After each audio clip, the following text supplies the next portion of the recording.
तुम्हाला माहिती आहे का, आपण स्वामी भक्त केव्हा स्वामीमय होतो? स्वामींचं जसं वेळ आपल्याला लागलं आहे ना, स्वामीही आपल्या पाठी असतात. तर कसं, तर ज्या ज्या ठिकाणी आपण जातो प्रत्येक ठिकाणी आपल्याला स्वामी त्यांची अनुभूती देतात किंवा ते आहेत हे सांगतात. तर ते कशावरून?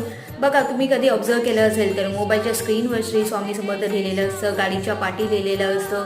तुम्ही कुठेही जा, कुणाच्या मोबाईलची रिंगटोन असते, श्री स्वामी समर्थांच्या नामस्मरणाची असते, तारक मंत्राची असते.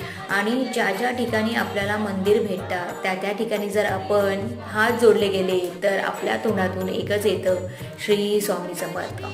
म्हणजेच पूर्णपणे आपण स्वामीमय झालेलो आहोत आणि स्वामींची कृपा आपल्यावर सदैव राहणार आहे. तर असे तुम्हाला जर अनुभव येत असतील तर मला कमेंटमध्ये सांगायला विसरू नका की स्वामी तुम्हाला कुठे कुठे भेटतात आणि त्यांची अनुभूती कशी देतात.